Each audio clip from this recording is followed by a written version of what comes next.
s'appelle Saint-Maur en toute liberté, et il associe de façon originale la découverte d'une culture et d'une spiritualité vivante pour le grand public, avec en prolongement un débat sur les enjeux géostratégiques de la région, en mettant l'accent sur la défense des droits de l'homme et le droit de toute culture à s'épanouir.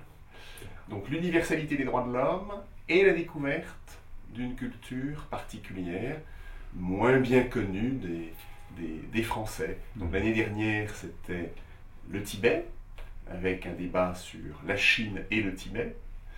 Et cette année, donc il y a quelques jours, c'était le Japon et la Corée, avec un débat qui se trouve avoir fait l'actualité, hélas d'ailleurs, sur la Corée du Nord et son environnement avec le risque nucléaire.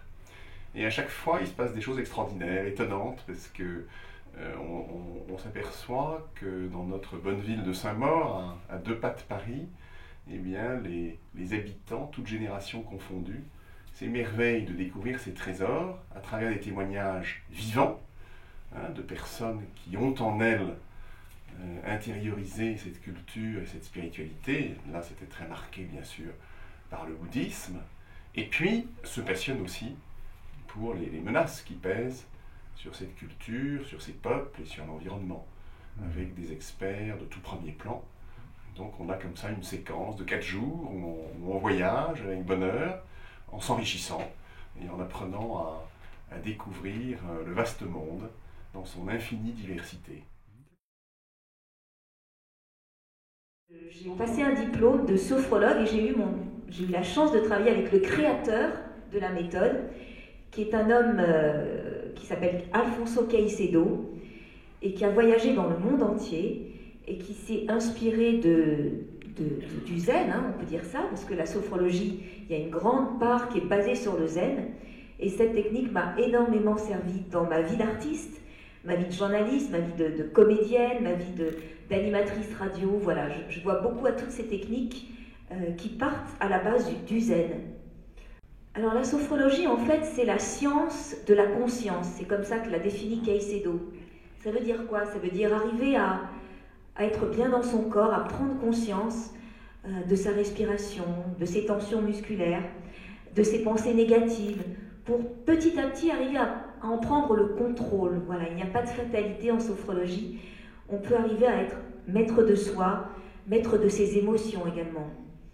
Et alors, te concernant, Anne, comment se passe la rencontre avec la méthode méditative MBSR? Quel est ton premier contact avec la forme méditative inspirée du Japon? Eh bien, j'étais aux États-Unis et je faisais des études en psychologie holistique, où déjà, à Lesley College, près de Harvard, on apprenait à faire des méditations et des expressions corporelles, visuelles, dans les arts et tout ça. On utilisait la méditation aussi pour approfondir un état avec la respiration holotropique, etc. Bon. Et donc, partie de là, j'ai fait du yoga aussi, ça faisait partie de mes études. Et ensuite, après 3-4 ans de yoga, j'ai envie d'être plus à l'écoute de mon corps. Et c'est là où je me suis dit, il faut que j'aille quelque part, que j'allais dans les bibliothèques. Au début, je savais pas où aller. Puis après, dans les églises, puis je me disais, oui, mais c'est un banc, c'est une chaise. Et j'ai trouvé ce centre de méditation, CIMC, Cambridge Insight Meditation Center. C'était à côté de Harvard. Et là, on pouvait aller s'asseoir, méditer pendant 1 heure. Quelqu'un menait la méditation, tinter la clochette à la fin de la méditation. J'ai dit, c'est formidable. Et c'est comme ça que j'ai commencé en 1990. Et donc, je pratiquais tous les jours à ce centre, en faisant mon travail personnel, les respirations, le yoga, la méditation, yoga, méditation. Des fois, je restais toute une matinée, si j'avais le temps. Et c'est à ce moment-là qu'un résident de ce centre, George Mumford, m'a demandé si j'étais intéressée à enseigner la méthode MBSR, Mindfulness Based Stress Reduction, c'est-à-dire la pratique de la pleine conscience dans le système carcéral du Massachusetts. Et j'ai dit oui, je suis intéressée. Déjà, je travaillais dans les hôpitaux psychiatriques. J'étais toujours intéressée depuis l'âge de 15 ans à la psychoneuroimmunologie et être toujours intéressée d'essayer de comprendre l'être humain et ce qui fait les différentes facettes de lui-même et comment agir sur chacune de ces facettes. Un peu comme on taille un diamant, il brille quand on aura fait toutes les tailles.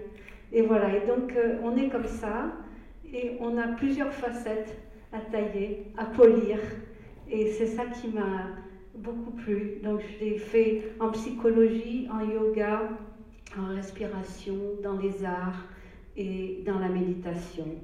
Et ensuite, j'ai commencé à faire ce travail en allant dans une prison d'hommes avec Jon Kabat-Zinn, qui est le précurseur, le fondateur de la pleine conscience, la mindfulness, d'une pratique qui s'apprend en 8 semaines, où vous devez, en rentrant à la maison, après une classe de 2h30, où vous apprenez une méditation simple d'abord, puis de plus en plus difficile, à faire un petit travail personnel d'1 heure par jour à la maison. On va y revenir en détail, mais vous noterez tout de suite qu'entre Carole Serra et Anne, il y a la même expression qui a été utilisée, la pleine conscience. Hein, la conscience, hein, comme tu disais, la science hein, de la conscience et la pleine conscience. Précisons tout de suite, et là c'est le cœur du festival, que le mot zen est un mot très, très, très à la mode. On en parlait tout à l'heure avec l'atelier d'Ikebana, avec Nicole Diner. Précisons tout de suite que zen est un mot qui est extrêmement galvaudé, hein, utilisé par le marketing. Qui n'est pas zen, mon banquier zen, je ne sais quoi, enfin, ma poste zen, etc. Bon. Le mot zen, et j'insiste là-dessus, c'est un point très important, c'est ça qu'on essaie justement de vous apporter ici avec ce festival, c'est un éclairage pointu. Le mot zen ne veut pas dire, ne signifie pas l'image que vous pouvez voir souvent à la télé, vous savez, quelqu'un qui se met comme ça, à se forcer à être calme. Être zen, c'est pas les magasins nature et découverte. Hein, être zen, c'est pas j'ai mon petit bâton d'encens et je me force à être calme. On peut pas se forcer à être calme, ça marche pas, etc. Le mot zen, littéralement, signifie, si on le traduit, la pleine conscience. C'est-à-dire de goûter l'instant présent, de goûter l'éternité dans l'instant qui nous est donné de vivre. Hein, puisqu'on sait que le passé, c'est passé, le futur n'existe pas, la seule chose qui existe, c'est que ce soir, nous sommes tous ensemble, nous allons essayer d'être zen, c'est-à-dire qu'on ne va pas se prendre pour des yogis comme ça avec des petites bougies, on va essayer d'être pleinement présent. Hein, et moi, c'est ça qui m'a toujours frappé en rencontrant Carole, que je connais depuis longtemps, et en rencontrant Anne aussi, on se connaît hein, bien, c'est de voir que Carole et Anne, d'abord, sont ce qu'elles disent, c'est-à-dire qu'il émane d'eux cette pleine conscience, et que la pleine conscience, c'est vraiment l'idée de retrouver l'instant présent dans ce monde qui va si vite. Hein, donc le cœur du Japon, de la Corée, le cœur de ces traditions zen, de ces philosophies, on pourrait dire cet art de vivre aussi, c'est l'idée de se retrouver pleinement présent, c'est la pleine conscience, mindfulness, comme tu dis. Hein. Donc, si on vient un petit peu aux méthodes pour comparer, comment on commence la sophrologie, Carole? Comment commence cette méthode? On commence par quoi? La base de la sophrologie, et pour pénétrer dans cette pleine conscience, c'est la respiration. Alors, peu de gens, en fait, savent bien respirer. Très souvent, on respire en sens inverse, c'est-à-dire qu'on respire avec le haut du corps. Qu'est-ce qui se passe? On bloque le diaphragme, qui est le muscle respiratoire le plus important, qui est situé sous les côtes et dans la zone de l'estomac, qui est vraiment le centre de nos émotions. Alors, moi, en séance, la première chose que j'enseigne, c'est de bien respirer. Et comme je travaille surtout avec des femmes enceintes, eh bien, je leur propose de respirer par le ventre. C'est vraiment la respiration en toute conscience, en toute confiance. C'est la respiration du ventre, qui est une respiration totalement naturelle, hein, c'est la respiration du nouveau-né. Voilà, respirer par le ventre, qui est vraiment la zone de nos émotions, de nos tensions, c'est vraiment pénétrer dans un niveau de conscience vraiment très agréable. Et c'est arriver à décharger ses émotions, arriver à mieux dormir. Tout ça passe par la respiration en conscience et en confiance, voilà, par le ventre. Ça, c'est l'étape 1 de la sophrologie. Quand on arrive à bien respirer, on passe dans un niveau de conscience qui n'est plus le niveau de veille. Là, vous m'écoutez, on écoute Michel, on s'écoute, on est dans la veille active. En sophrologie, après avoir fait quelques respirations, soudainement, on pénètre dans le niveau alpha, qui est un niveau très important qui est au bord du sommeil, au bord du réveil. Voilà, je demande à la personne de fermer les yeux. Après avoir respiré, je vais lui proposer de relâcher les muscles du corps et de relâcher ses tensions de la tête aux pieds.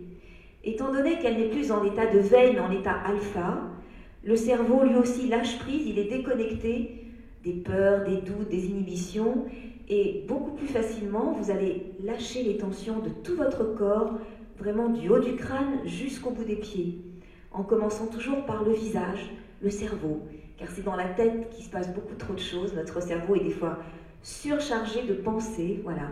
Donc étape 1, respiration, étape 2, relâchement musculaire.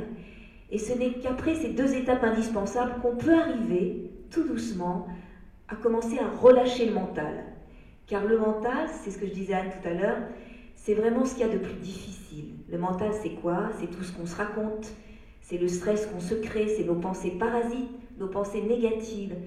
Voilà. En faisant d'abord le calme corporel, on peut arriver ensuite à lâcher nos pensées et à obtenir des pensées beaucoup plus sereines, tranquilles, car le cerveau en état alpha, et c'est ça qui est très intéressant, quand on fait des analyses scientifiques, on voit le cerveau en état alpha, il est vraiment dégagé de toute peur, de toute inhibition, et dans l'état alpha, on peut vraiment obtenir des résultats exceptionnels sur sa santé, sur son sommeil, et sur une vision positive de sa vie, voilà. Par exemple, je coach des mamans qui ont donc un bébé dans le ventre et qui doivent accoucher, qui ont parfois des craintes, des peurs. Et bien en état alpha, on arrive à les dégager de ces états de peur, et comme ça elles arrivent le jour J, le jour de l'accouchement, en étant vraiment sereines. Et tous les jours en salle d'accouchement, je vois les bébés qui arrivent, qui sont eux aussi très sereins, car la maman et le bébé sont vraiment liés en termes de bien-être et de détente. Voilà, je coach aussi par exemple des jeunes qui passent le bac, qui ont des examens sportifs, qui sont anxieux. Eh bien on les prépare, on leur propose une vision positive de leur épreuve. Voilà. Et tout ça passe d'abord par un travail corporel, car c'est dans le corps que sont inscrites toutes nos peurs, nos émotions. Alors, il y a un point aussi qui est très intéressant, c'est que, et ça c'est vraiment intéressant, c'est que ces techniques, sophrologie ou MBSR, on va y venir en détail, qui sont inspirées justement de ces traditions du berceau japonais, coréen.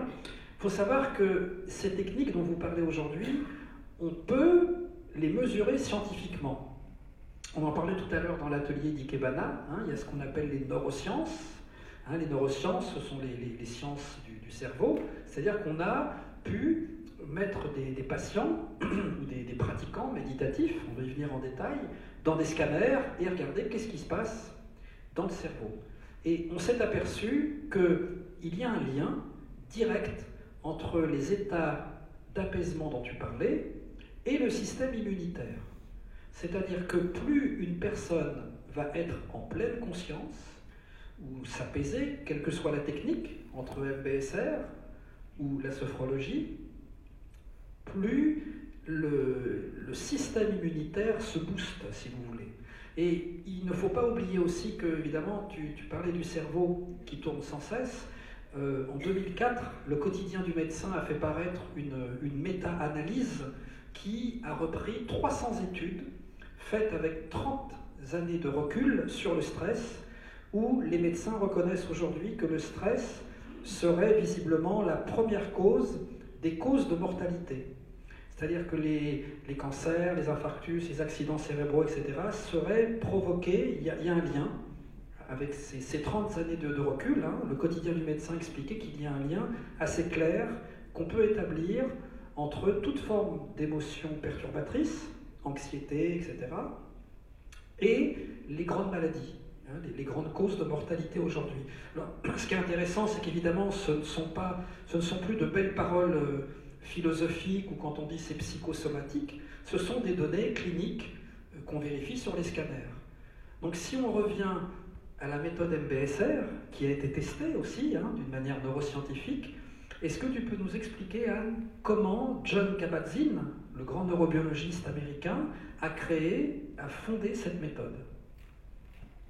Donc, quand il était jeune chercheur, il est parti en Corée et il a étudié la méditation avec un maître zen coréen.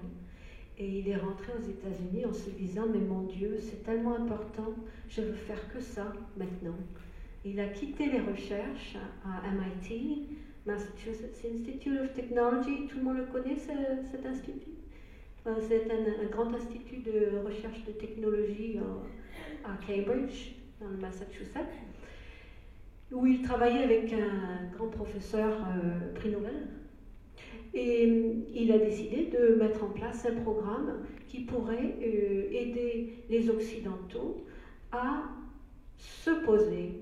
Blaise Pascal dit bien, toutes les misères de l'humanité ne viennent que du fait que l'homme, l'être humain, n'est pas capable d'être assis tout seul avec lui-même dans une salle en silence.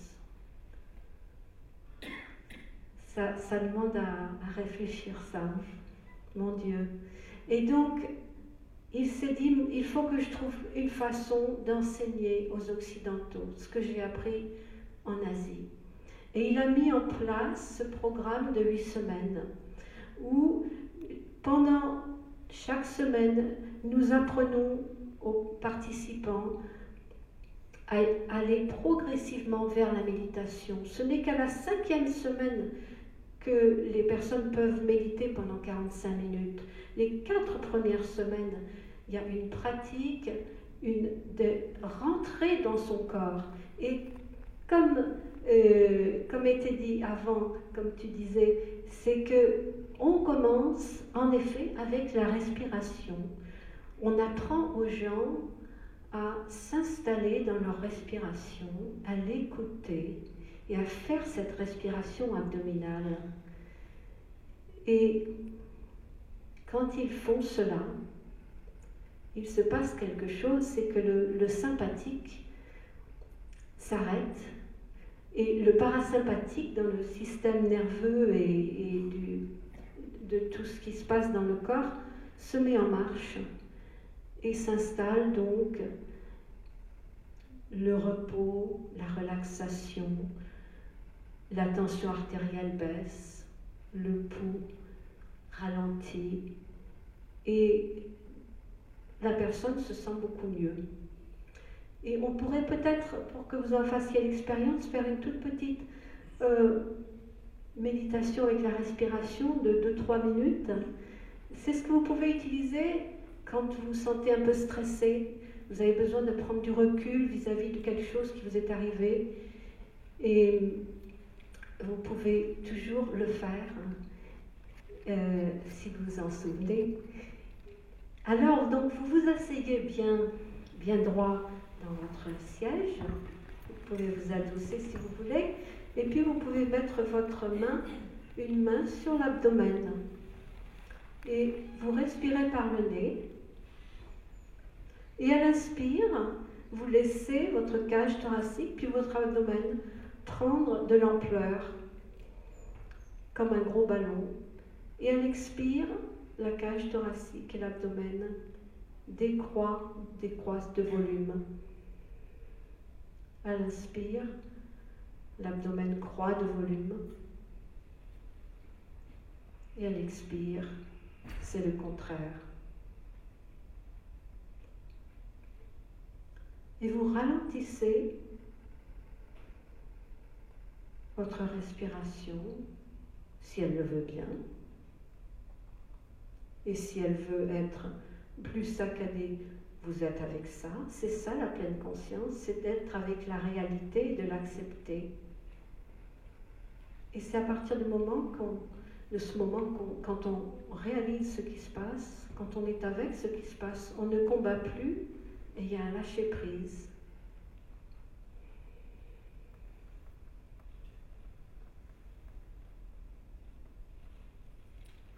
Et donc le mouvement de la main qui suit l'abdomen, qui grossit, prend du volume à l'inspire, décroît de volume à l'expire. Ce mouvement apaise et vous aide à retourner à l'intérieur de vous et à écouter qu'est-ce qui se passe en moi, mes émotions, qu'est-ce que je ressens, qu'est-ce qui se passe dans mon corps, où sont les tensions, où est-ce que je ressens mon corps, là où il est assis. Et qu'est-ce qui se passe dans ma tête? Voilà, vous avez fait le point. C'est ce qu'on appelle la pause de respiration, les 3 minutes de respiration. Donc on leur apprend ça au début. Et petit à petit, on leur demande d'être à l'écoute de leur corps dans un scan corporel. Vous pourrez télécharger tous les CD sur mon site. Et ils apprennent à pénétrer leur corps et à écouter les sensations. C'est pas de penser le bras, c'est plutôt d'être avec le bras, avec les sensations qui sont dans le bras. Au début, c'est pas évident, surtout quand on part dans le mental. Mais petit à petit, avec la pratique, cela vient. Et ce qu'on apprend donc aux participants, c'est un peu comme si ils ne savaient pas nager, on les met dans un petit bassin et ils jouent avec l'eau, avec les pieds. Puis après, la semaine d'après, on les met dans un bassin un peu plus grand. Puis la 3e semaine, ils ont de l'eau jusqu'à la taille. Après la 5e semaine, ils ont de l'eau jusqu'au cou. Et puis après, ils vont en pleine mer. À la 8e semaine, ils vont en pleine mer et ils savent nager. Et ensuite, ils continuent leur pratique tout seuls.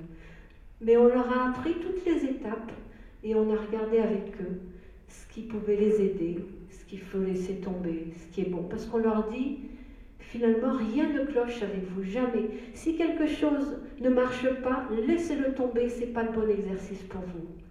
Parce qu'on a des tas d'outils, comme dit Abraham Maslow. Si le seul outil que vous avez, c'est un marteau, tout le reste, ça va avoir l'air d'un clou et vous allez avoir envie de taper dessus. Et ce qu'on va faire, c'est ce qu'on leur a appris dans les prisons aussi, c'est qu'on va vous donner une boîte à outils. Et vous aurez beaucoup de choses que vous pourrez faire, beaucoup d'autres choses que de taper sur un clou. Alors, avant d'en arriver aux prisons, un petit mot, toujours pour mettre un petit peu en parallèle justement ces voies anciennes avec la science d'aujourd'hui.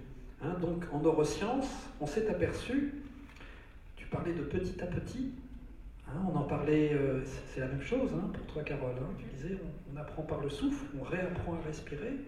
On en parlait tout à l'heure avec l'atelier d'Ikebana, la notion au Japon justement de petit à petit est extrêmement importante dans un monde où on veut toujours monter les marches à toute vitesse.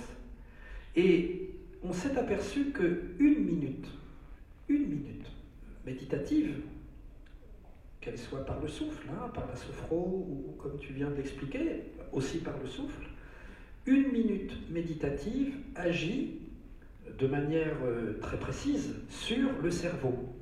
Donc les grands chercheurs américains sont notamment à l'université de Madison, dans le Wisconsin, à l'Institut Mind in Life.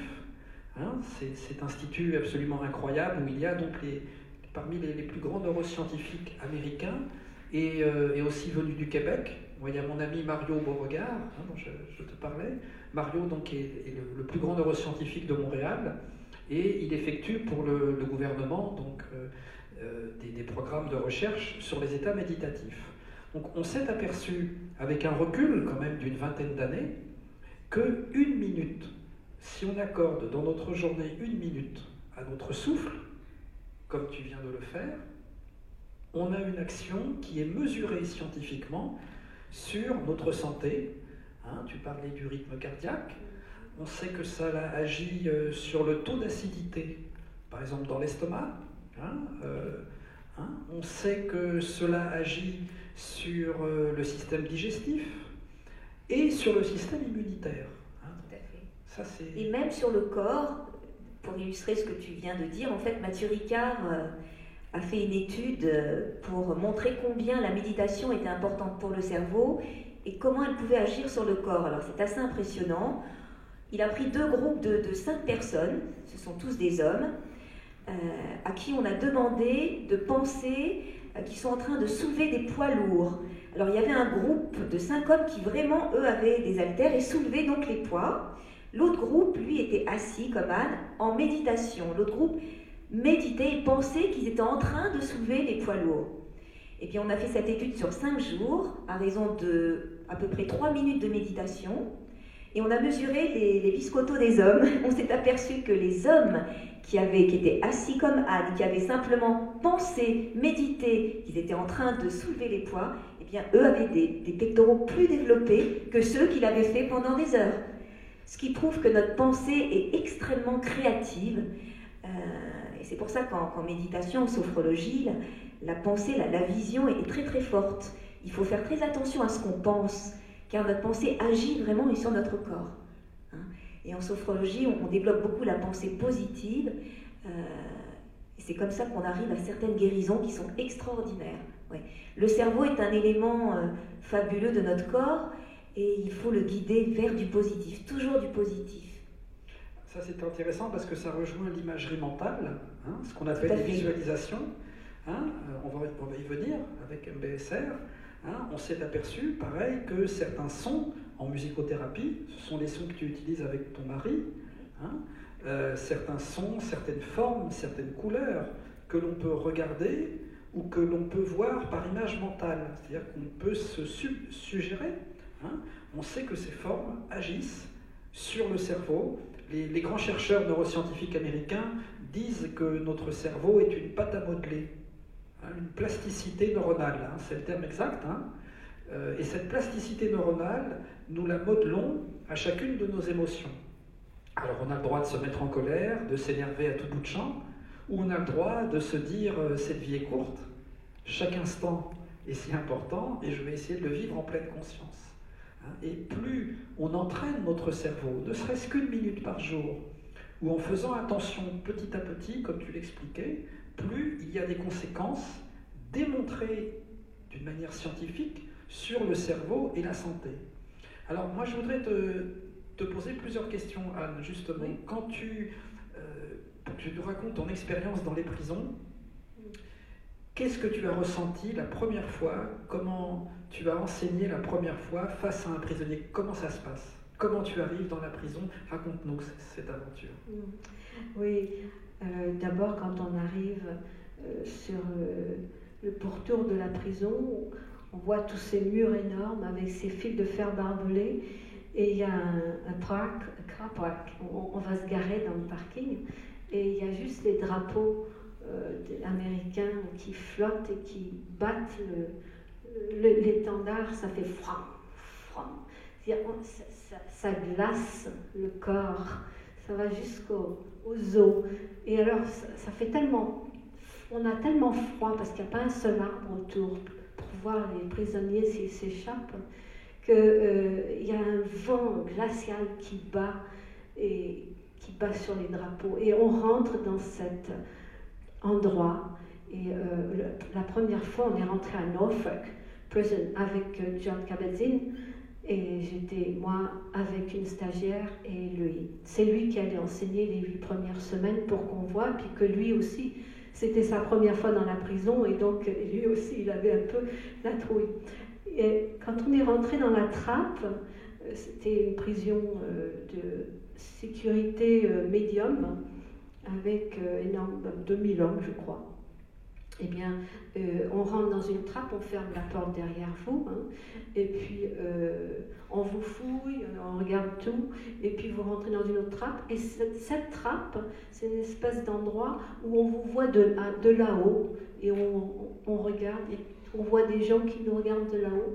On est dans une cage de verre, Ensuite, on passe dans une autre trappe, et là, on arrive sur les lieux de la prison.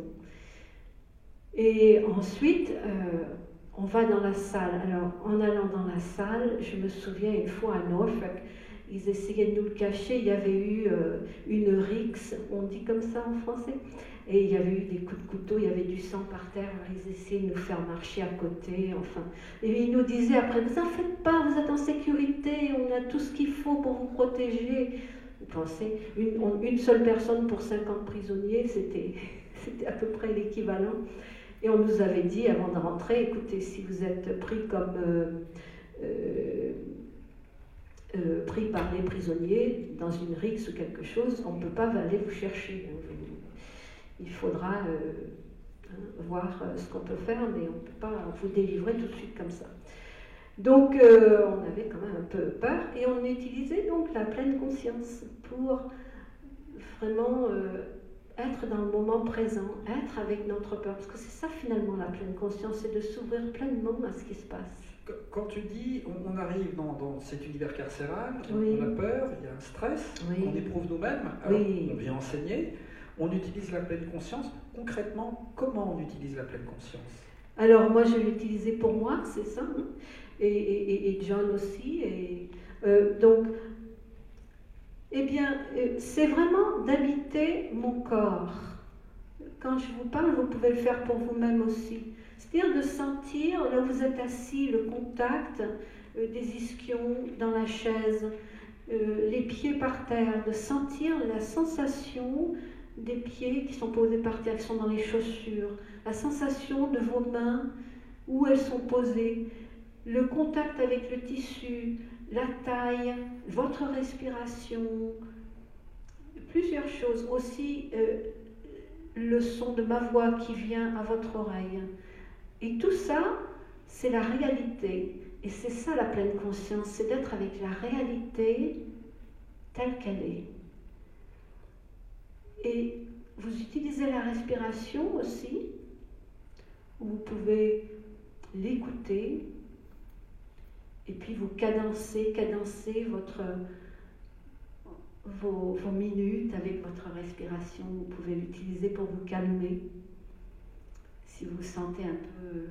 Le fait de l'écouter et d'être avec ce qui se passe, ça vous aide à vous calmer. Et donc, on faisait ça pendant les 2h30 où se passait le cours, tous les 3. Tu enseignais à un détenu ou à plusieurs détenus? Non, alors c'était John qui enseignait les premières 8 semaines, et c'était une classe de 50. On avait 50 hommes, hein, et il y en a qui allaient venir avec leur chapeau. Alors on disait non, on voudrait qu'ils enlèvent les chapeaux, on ne veut pas les grosses combinaisons, il faut qu'on voit la personne, et des fois on faisait du travail allongé par terre, hein, parfois, le scan corporel, il faut être allongé par terre, mais je me souviens que dans cette prison, on ne les a pas fait allonger par terre. Il y avait trop de monde, et trop d'hommes les uns à côté des autres, et on se disait, mon Dieu, s'il y en a un qui s'énerve, alors là, je ne sais pas ce qui va nous arriver. Donc on a fait le scan corporel assis sur une chaise. Tu peux nous expliquer en détail le scan corporel? Oui. Qu'est-ce que c'est? C'est ce qu'on appelle aussi Vipassana, c'est-à-dire de pénétrer dans chaque partie de votre corps avec une vision intérieure et d'utiliser la respiration pour aller dans cette partie, visualiser un peu, et ensuite vous respirez et vous êtes avec les sensations. Vous ouvrez aux sensations qui sont, par exemple, dans le pied gauche. Et s'il n'y a pas de sensation, vous laissez, vous acceptez. C'est pas besoin de bouger le pied pour essayer d'en trouver. Les choses sont telles qu'elles sont et on les accepte. Ensuite, on passe à la cheville. Quelles sont les sensations dans votre cheville gauche? Ensuite, le mollet. Et on fait comme ça tout le corps. Et ce que vous avez remarqué, c'est que la plupart du temps, l'esprit s'échappe, va aller chasser pour chasser une idée, s'endort, parfois on s'endort, on entend des ronflements. Et donc, dès que vous le remarquez, eh bien vous ramenez l'esprit gentiment, sans jugement aucun, à l'endroit où se passe le scan corporel. Et voilà, c'est toute la pratique qu'on fait qu'on demande aux personnes de faire pendant 2 semaines, tous les jours, 3 quarts d'heure. Les détenus qui assistaient à ces cours, tu dis qu'il y en avait une cinquantaine, donc il y avait quand même 50 détenus qui souhaitaient découvrir une pratique méditative. Oui, ce qui se passe, c'est que c'était un incentive, c'est-à-dire s'ils faisaient notre programme de 8 semaines, ils avaient le droit à avoir quelques jours de prison retirés de leur sentence. Donc, ils y avaient intérêt, ils voulaient faire cela. Et en plus, ils savaient que peut-être ça pourrait les aider. Et on a fait plusieurs tests, et en effet, on a vu que ça a fait des changements. Il y avait un test de l'estime de soi qui s'est amélioré d'à peu près 10%, 9% chez les femmes et 6% chez les hommes. Un test sur la violence qui s'est amélioré aussi de 8% chez les femmes et 6% chez les hommes. Et un test sur la possibilité de mieux gérer ses émotions, ce qui se passe, prendre un recul, comment se positionner vis-à-vis de quelque chose de stressant. Et là, il y a eu aussi un grand changement. C'était jusqu'à 24% chez les femmes. Enfin, c'était assez extraordinaire. Un peu moins chez les hommes. Il faut dire que dans les prisons, les hommes il y a beaucoup plus de violence et d'ego, de pouvoir. Et donc, ils ont plus de mal à lâcher prise et à être dans la méditation, dans le scan corporel. C'est plus dur pour eux. Il s'agissait de détenus sur des peines longues ou des peines courtes?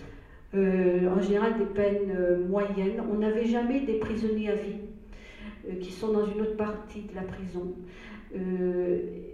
Donc on avait des prisons à moyenne sécurité pour des gens qui avaient des peines peut-être de 6 mois jusqu'à 5 ans, peut-être plus. Et puis aussi on avait, il y avait 5 prisons d'hommes et une prison de femmes. Il y avait aussi 2 prisons qui étaient de sécurité minimale, c'est-à-dire que le prisonnier avait déjà fait pratiquement toute sa peine et il ne lui restait plus que 6 mois, et comme il s'était bien comporté, eh bien, il avait le droit d'aller dans une sécurité minimale où il avait le droit de sortir, il n'avait pas besoin de passe pour passer d'un endroit à l'autre, il ne passait pas par tous les contrôles, etc. Et là, on a enseigné en programme aussi. Et toi, en enseignant à ces détenus, le soir, tu devais être épuisé aussi? Énergétiquement, émotionnellement, ça doit être épuisant? Moins fatigant que dans l'hôpital psychiatrique, où je travaillais 8 heures par jour, et là ça pompe beaucoup l'énergie. Dans les prisons, ça demande quand même aussi beaucoup de tension, il faut être sur ses gardes aussi, il faut faire attention à ce qu'on dit, faire attention à qui on parle, il faut faire attention, voir la dynamique qui se passe entre 2 ou 3 personnes, si quelqu'un commence à perdre le contrôle, et puis tout de suite appeler les gardes, etc. Donc il y a quand même une certaine vigilance qui demande de l'énergie. Moi, j'ai surtout enseigné le programme ensuite dans les prisons de femmes, la prison de femmes, qui aux États-Unis, il y a à peu près 97% des hommes sont des prisonniers mâles, et les femmes, c'est que 3%. C'est une grande différence. Et le programme était surtout ciblé pour la drogue, pour les personnes en prison à cause de la drogue, et un peu à cause de la violence. Donc pour leur apprendre à gérer leurs émotions d'une autre façon, ou à prendre un recul vis-à-vis d'une situation difficile. Alors ça, c'est extraordinaire. Tu veux dire que ces méthodes méditatives, MBSR, inspirées par la tradition japonaise et coréenne, puisque Jon Kabat-Zinn était allé en Corée, puiser cet enseignement, tu veux dire que ça agit même sur les personnes qui ont utilisé des drogues, donc qui ont vraiment des dérèglements cognitifs très profonds? Ah, tout à fait, tout à fait.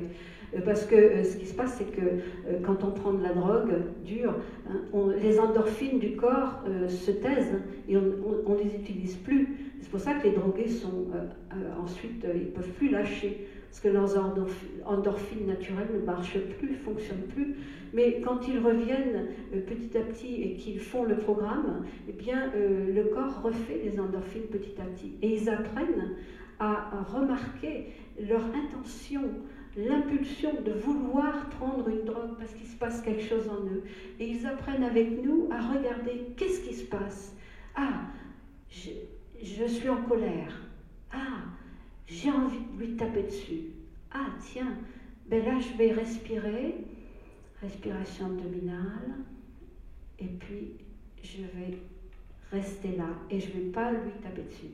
Et donc finalement, on est arrivé à aider ces personnes à reconnaître que dans énormément de situations, ils avaient envie de griffer quelqu'un, de crier, de jeter des choses par terre, d'être violents, et qu'ils se souvenaient, ils disaient « Je me souviens Anne, j'entends ta voix, pose-toi, écoute ta respiration ». Et finalement, il le faisait, il disait « Mais c'est formidable, je suis arrivée pour la première fois dans ma vie, je n'ai pas réagi comme j'ai toujours réagi, ce qui m'a toujours emmenée en prison, ce qui m'a toujours donné des problèmes, et je ne savais pas comment faire. » On a même eu une femme qui a été envoyée pendant 1 mois dans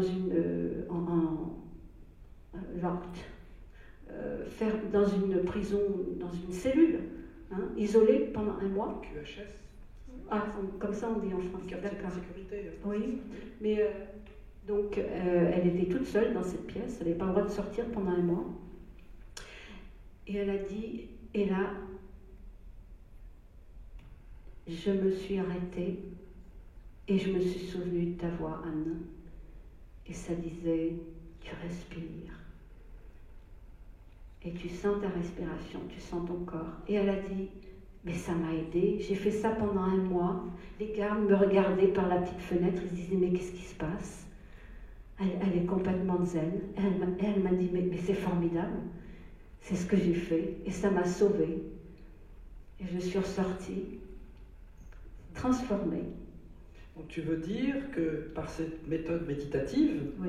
Inspirée de la Corée, oui. On peut modifier, on peut agir sur notre personnalité en complément de traitement thérapeutique, mais il existe aussi, en complément de médicaments, il existe aussi une autre voie qui peut être la voie méditative. Tout à fait. C'est-à-dire que sans médicaments, on peut aussi se sevrer, on peut aussi changer complètement et on va dire recycler sa douleur pour en faire une force. Voilà, parce que ce qu'on apprend donc, dans cette pratique de la pleine conscience, c'est de muscler le cerveau comme on muscle un bras. Hein. Et cette façon de muscler, c'est que chaque fois que l'esprit s'échappe, est distrait par quelque chose, une pensée, une émotion, une sensation désagréable, dès qu'on le remarque, on revient au moment présent sans jugement aucun et on reste là. L'esprit s'échappe 50 fois pendant la demi-heure, on le ramène 50 fois sans jugement aucun.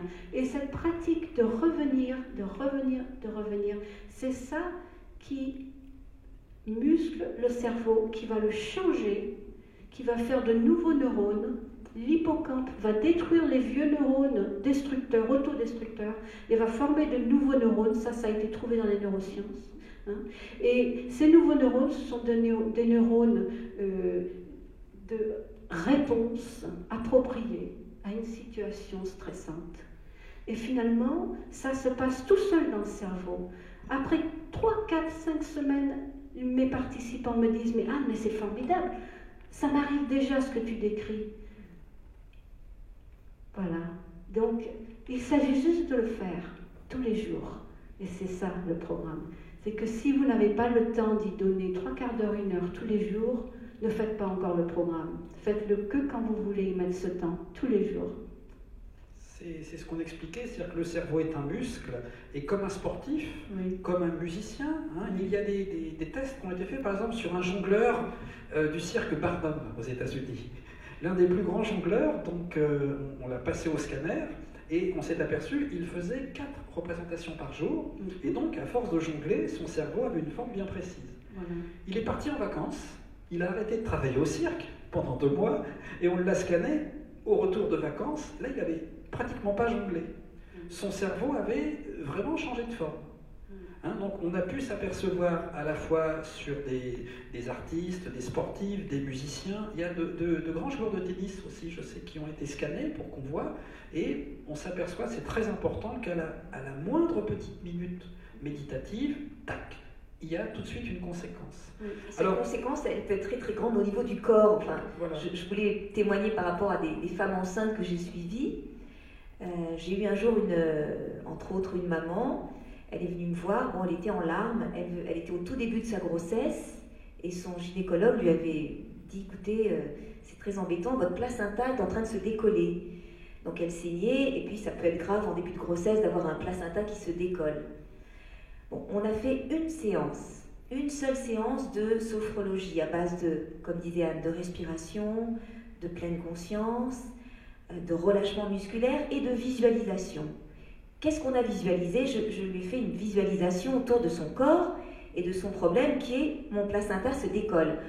On est rentré dans le corps, on a fait une otoscopie et on a parlé au placenta. Elle a parlé au placenta à travers ma voix, on a demandé au placenta de se replacer, de se recoller.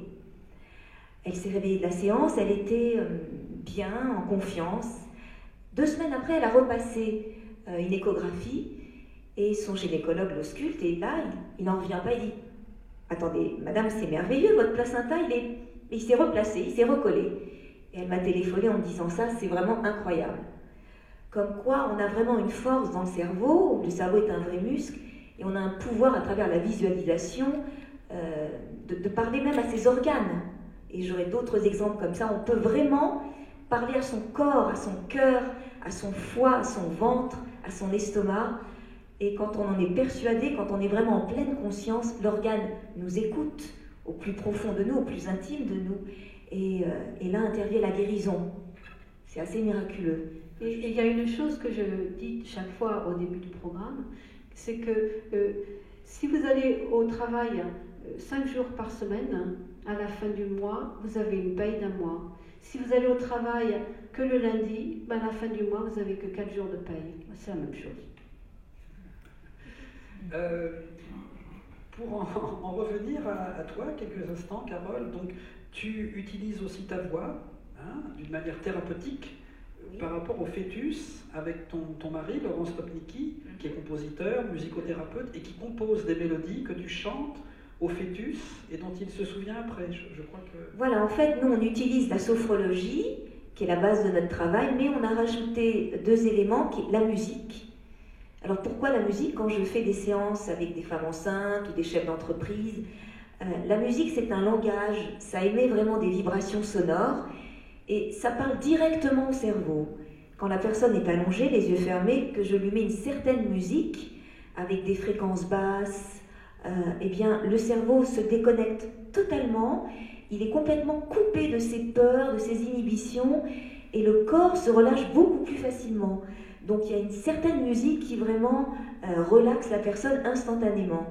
Et en salle d'accouchement, quand les mamans accouchent, avant que le bébé sorte, je mets cette musique. On voit la maman au moment de pousser qui est totalement relâchée, détendue. Et lorsque le bébé sort, il y a une vérité, une authenticité, une manière de venir au monde en musique qui est totalement douce, qui est très sereine. Voilà, la musique... amène une certaine confiance en la vie. Voilà, on s'ouvre à la vie en musique et on voit comme un sourire sur le bébé qui est en train de sortir, ainsi que la maman qui est sereine. Voilà, la musique, pour moi, c'est magique. Alors, si on revient à toi, Anne, dans ce travail en psychiatrie, alors là, comment ça s'est passé? Est-ce que tu peux nous raconter, après la prison, l'univers psychiatrique? Oui, alors l'univers psychiatrique, c'est très différent. J'ai utilisé la réduction du stress, particulièrement quand moi j'avais besoin de réduire mon stress. Quand je voyais que vraiment j'en pouvais plus. ça criait dans une chambre, ça pleurait dans une autre, ça tapait les murs dans une troisième, la télévision marchait à bloc, des gens commençaient à se bagarrer dans le salon, et j'étais toute seule à m'occuper de tout ça. Il n'y avait qu'une infirmière dans le cabinet, et on n'était que deux, et qu'il fallait mieux qu'on prenne les choses en main avant que ça empire. Hein. Et alors là, je disais, c'est pas possible, je veux plus quelque chose comme ça. C'est le temps de faire, c'est le moment de faire la réduction du stress. Et je vais dans toutes les chambres et je dis à tout le monde, venez dans la salle principale, nous allons faire un groupe de réduction du stress. Et je le faisais pour moi principalement, mais eux aussi, ils étaient contents. Donc il en venait à peu près la moitié ou les 2/3, parce que bon, on avait des malades très très malades qui venaient de dehors et qui étaient encore pas suffisamment apaisés par les drogues souvent. Et donc il fallait que je fasse attention, parce que si j'avais une personne qui avait par exemple des tendances schizophréniques, qui entendait des voix, il ne fallait pas que je parle de choses virtuelles, mais plutôt de choses réelles. Si j'avais quelqu'un de dépressif dans ce groupe aussi, il ne fallait pas que je parle de choses difficiles que cette personne ne pourrait pas gérer avec ses émotions, que je l'entraîne plutôt dans quelque chose d'amusant, qui la fasse rigoler. Puis s'il y avait quelqu'un de manico-dépressif qui est dans une période manique, il ne fallait pas que je fasse quelque chose où elle parle trop. Donc il fallait que je gère en voyant les 5 ou 6 personnes que j'avais dans le groupe et en décidant ce que j'allais faire. Donc j'avais, comme Mary Poppins, j'avais un grand sac plein d'outils, hein, et j'avais des tas de choses dans ma tête. Et donc je commençais quelque chose, puis je voyais si ça marchait. Et je regardais tout le monde, et puis si ça marchait, je continuais. Et puis si je voyais que, par exemple, la personne dépressive, elle rentrait pas trop dedans, je faisais lever tout le monde, et puis on commençait à bouger et à chanter. Puis si je voyais qu'elle aimait chanter quelque chose, je lui faisais chanter quelque chose. Et finalement, elle entraînait tout le monde, et puis elle allait beaucoup mieux. Alors après, je remarquais qu'une autre personne, peut-être avait un peu de problème d'anorexie ou boulimie, était fermée sur elle-même et que pour elle ça marchait pas. Alors donc on commençait à se poser, et puis je commençais à faire une visualisation avec quelque chose qui pouvait adoucir chez cette personne. Puis quand je voyais cette personne s'adoucir, que ses traits commençaient à se détendre, ensuite je regardais une autre personne, je voyais ce qu'elle... Donc c'était important de vraiment choisir des outils différents pour chaque personne, mais que chaque personne du groupe puisse aussi y participer en s'amusant. Et finalement, c'était formidable de voir tout le monde changer comme ça. Et quand je faisais mon groupe, les docteurs ou autres qui venaient à notre étage disaient « Mais qu'est-ce qui se passe? C'est calme. Qu'est-ce qui se passe ?» Alors l'infirmière disait « Mais non, mais c'est Anne qui fait son groupe de stress, t'en fais pas. »« Ah, mais oui, moi c'est pour ça. » Ah, voilà. Donc ça marchait très bien et j'aimais beaucoup, et donc je le faisais n'importe quand j'en avais besoin. Tu parlais de visualisation, d'image mentale, hein, vous en parliez toutes les deux. Il y a une expérience, Mario Beauregard, donc le grand neuroscientifique à Montréal, m'expliquait qu'il avait fait une expérience sur le taux d'acidité dans l'estomac. Hein. Plus on se stresse, plus le taux d'acidité est fort dans l'estomac et provoque les reflux gastriques. Mario m'avait expliqué parce que le médicament le plus vendu, c'est le Mopral, et que en fait, le Mopral a un effet qui masque ensuite à la fibroscopie l'ulcération des tissus, en fin de compte. Hein, ouais. Et donc Mario Beauregard a fait une expérience en utilisant la visualisation sur la couleur bleu turquoise.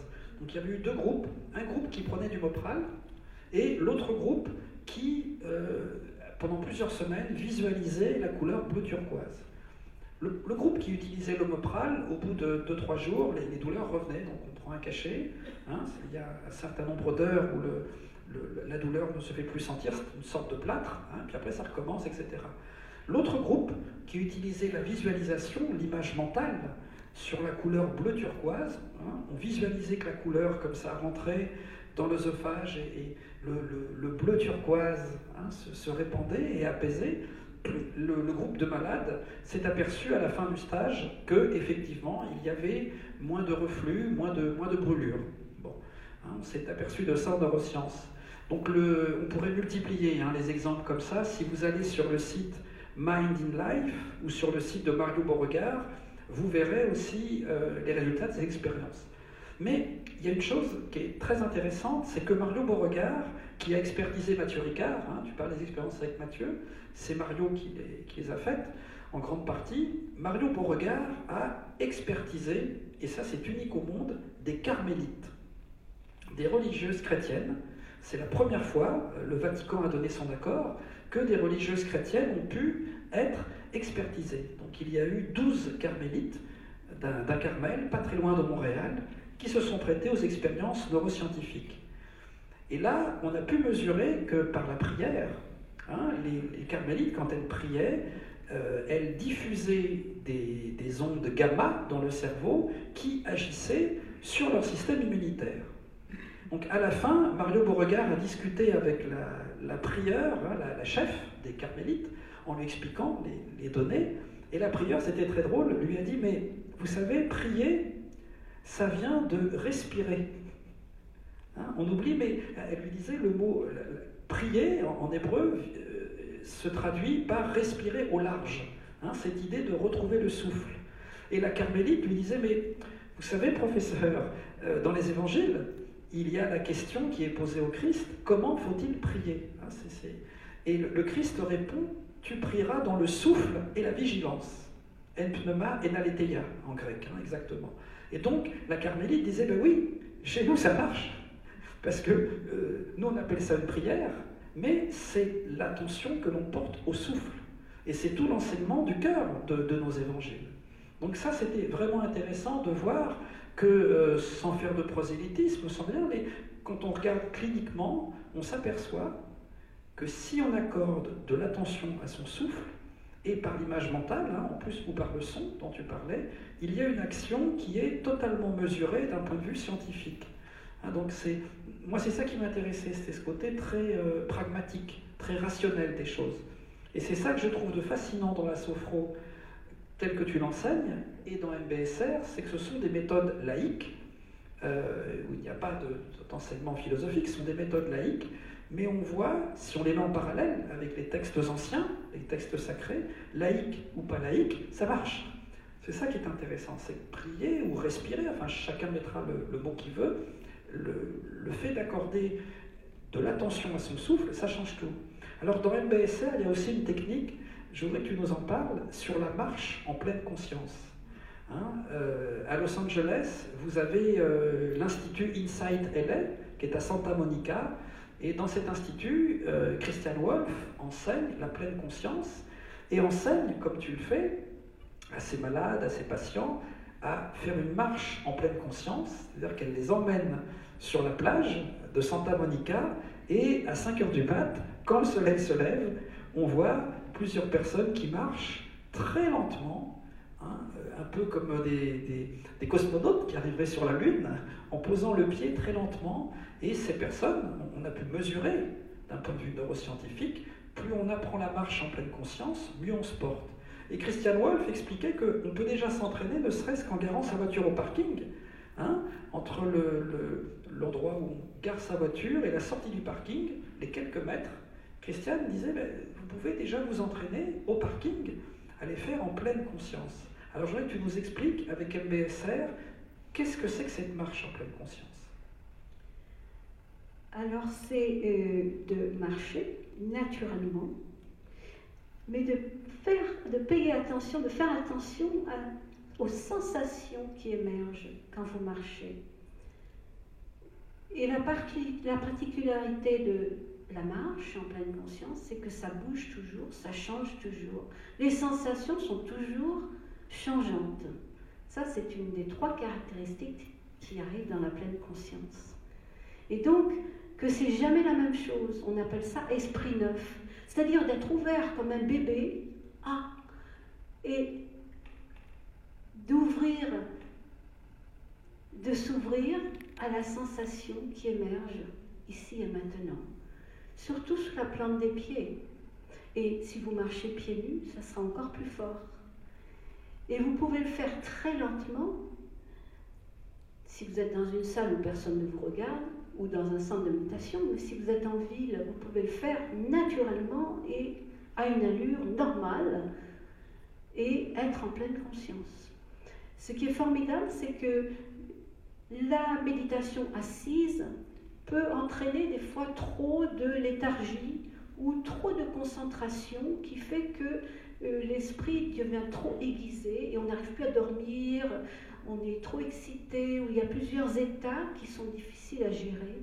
Et donc la marche est utilisée pour faire un équilibre entre cet état d'assise, de calme intense ou de pleine conscience et le changement et tout ce qui arrive pendant la marche. Donc aussi pour les débutants, la marche est très bonne. Il y a beaucoup de personnes qui disent « Oh, moi, j'arrive pas à méditer, à rester assise, là.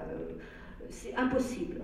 J'y suis 10 minutes, un quart d'heure, puis après, je ne vais plus. » Oui, alors donc, dans ce cas-là, pour ces personnes, vous conseillez la marche. Et la personne qui va marcher ensuite 20 minutes, une demi-heure, après ça, elle va se poser et la méditation assise va pouvoir se faire. Donc ça calme les énergies du corps. Ça calme l'agitation physique et mentale, surtout mentale. Alors Anne, tu nous as fait faire un mini-exercice, hein, mais vous pourrez retrouver Anne demain, voilà. Puisque demain tu nous feras une vraie initiation, hein, on va tous être zen à sa mort, voilà. On ira marcher, on sera tous zen et on marchera sur la plage demain, grâce à Anne. Et je voudrais aussi proposer à Carole, si tu pouvais nous faire un petit exercice de sophrologie, ou avec le chant, ou avec ta voix, ou avec... Simplement, je voulais dire qu'il n'y a pas de fatalité avec le stress, et que moi je suis pour des exercices faciles à utiliser au quotidien en très peu de temps. Comme disait Anne, il faut le faire régulièrement. On va faire, si vous le voulez bien, juste un petit exercice dans cette position assise.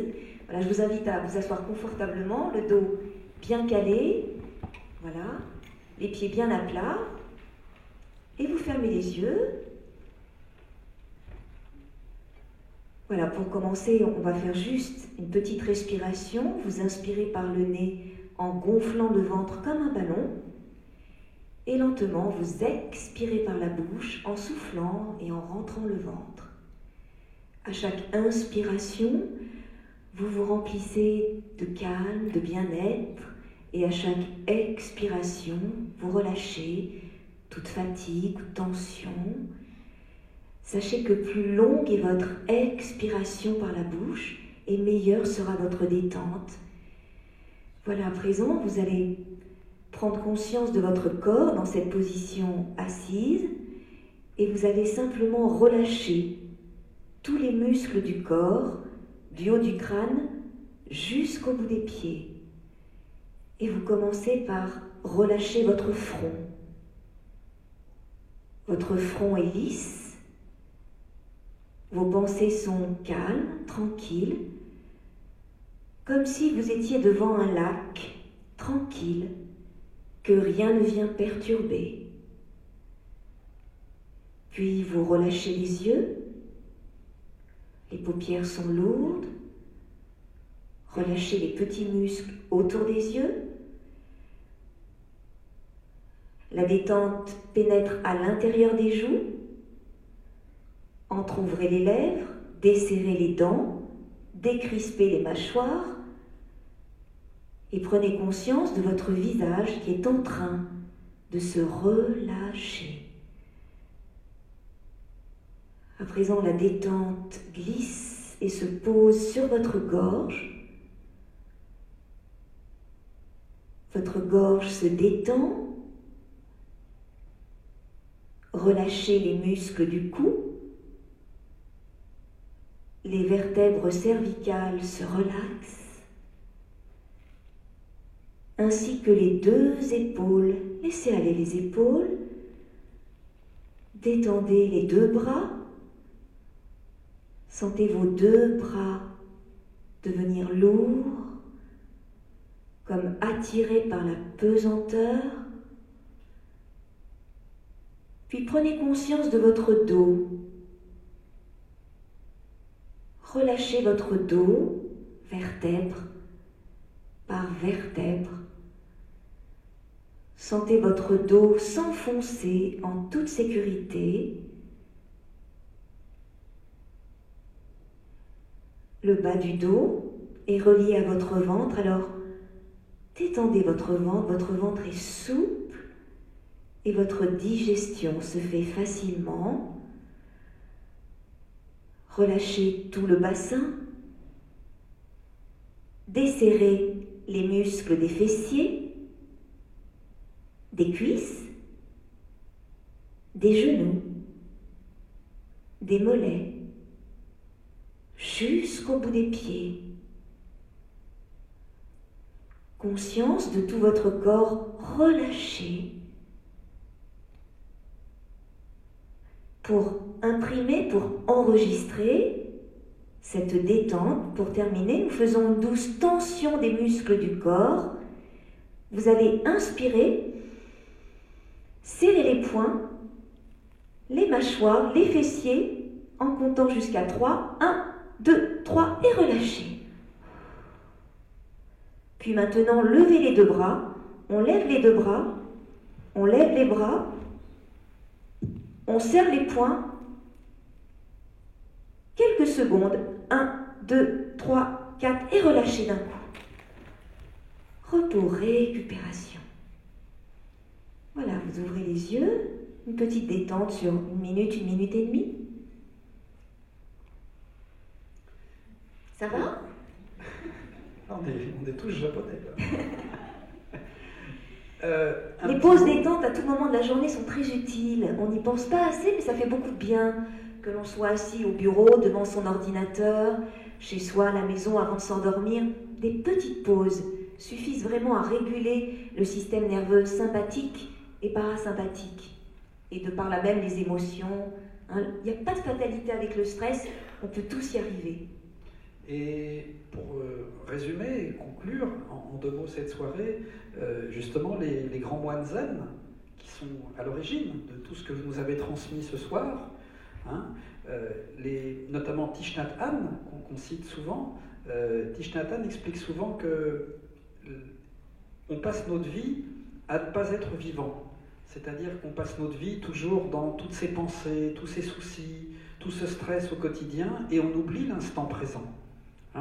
La souffrance, c'est ce qu'il explique, et la fatigue. Ça, c'est intéressant aussi. En neurosciences, on s'est aperçu qu'on est fatigué parce qu'on n'est pas dans l'instant présent.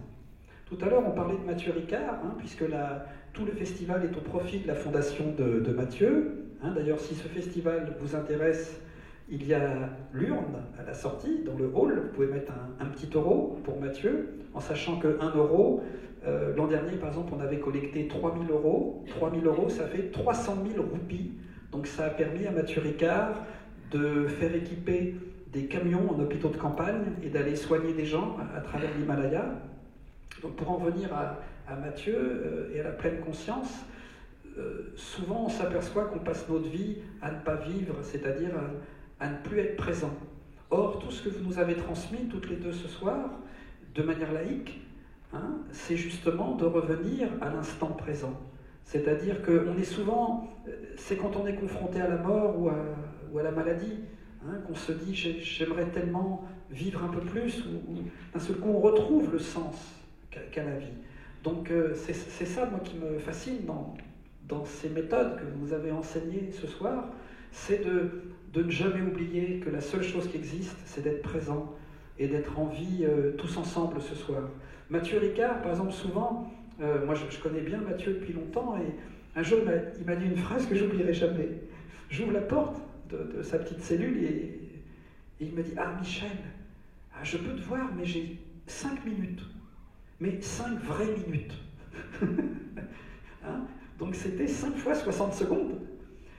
Et on sent bien que ces 5 minutes que j'avais passées avec Mathieu avaient un petit goût d'éternité. C'était 5 vraies minutes. D'ailleurs, quand on vous écoute parler, on ne voit pas le temps passer. Alors que des fois, on peut aller, vous savez, au cinéma, et on se dit, tiens, j'ai vu un film, c'était pas terrible, ça en finissait plus. Ou j'ai vu un film, c'est la même durée de temps. Ça a pu durer 2 heures, mais alors là, j'ai vraiment pas vu le temps passer.